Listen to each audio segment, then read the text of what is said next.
छात्रों नमस्कार। अभी तक हमने अपनी क्लासेस में आर्टिफिशियल इंटेलिजेंस तथा नेचुरल लैंग्वेज प्रोसेसिंग के बारे में, उसकी हिस्ट्री के बारे में तथा उसकी डेफिनेशन पढ़ी है।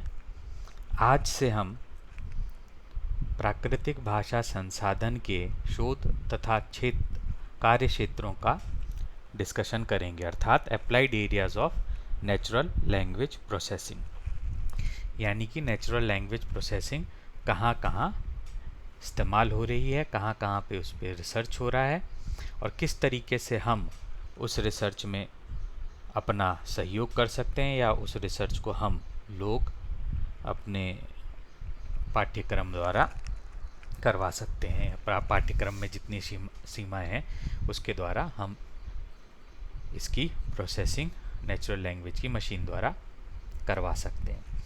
हमने शुरू में ही डिस्कस कर लिया था कि नेचुरल लैंग्वेज प्रोसेसिंग वह काम है जो हमें मशीन द्वारा उसी तरीके से करवाना है जिस तरीके से मानव करता है। यानी भाषा पर जितने भी कार्य हम करते हैं वह सारे कार्य हमें मशीन द्वारा करवाने हैं। अब हम आज के बाद जितने भी अप्लाइड एरियाज पढ़ेंगे, एनएलपी में लगभग सब कुछ अप्लाइड एरियाज पे ही है, क्योंकि हमारा मस्तिष्क एक साथ ही सारे कार्य कर लेता है, जैसा कि हमने पहले भी डिस्कस किया था। पर कंप्यूटर एक साथ वह सारे कार्य नहीं कर पाता। इसीलिए नेचुरल लैंग्वेज प्रोसेसिंग को मुझे अलग अलग मॉड्यूल्स या कहें अलग अलग अप्लाइड एरियाज में बांटना पड़ता है।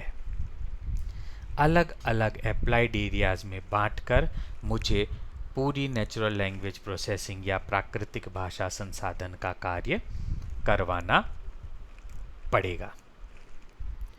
तो हम एक एक करके देखेंगे और मोर और लेस तुम जैसे जैसे आगे आगे बढ़ते जाओगे तो तुम्हें लगेगा कि यह जो कार्य हैं, क्योंकि हम अपनी बुद्धि के हिसाब से सोचेंगे तो तुम्हें लगेगा कि यह सारे काम तो मैं एक साथ ही कर सकता हूँ दिमाग में, पर मशीन में जब हम इम्प्लीमेंट करेंगे और उनको इम्प्लीमेंट करने के तरीके देखेंगे तब हमें समझ में आएगा कि एक अप्लाइड एरिया को भी जो हम सहज रूप से लैंग्वेज की प्रोसेसिंग अपने दिमाग में कर लेते हैं, पर मशीन द्वारा वही चीज़ करवाने के लिए हमें कितने अलग अलग, एक अप्लाइड एरिया के लिए भी कितने अलग अलग मॉड्यूल्स बनाने पड़ेंगे।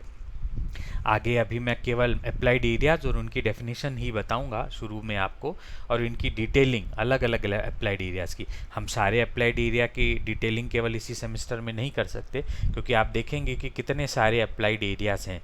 तो कुछ अप्लाइड एरियाज हम बहुत शॉर्ट में करेंगे, जिनकी केवल डेफिनेशन या शॉर्ट आंसर टाइप से ही करेंगे, और कुछ अप्लाइड एरियाज हम विस्तार से करेंगे, जिसको हम अपने प्रोजेक्ट्स में भी इम्प्लीमेंट करवा सकते हैं। तो जो अप्लाइड एरियाज अभी काफ़ी ज़रूरी हैं, इम्पॉर्टेंट हैं, या जो अभी मार्केट में अच्छे से यूज़ हो रहे हैं, उन्हें हम डिटेल में करेंगे, और बाकी जो आसान हैं या जो अभी इस्तेमाल नहीं हो रहे या जिनकी उतनी ज़रूरत नहीं है, उन्हें हम बाद के लिए छोड़ देंगे।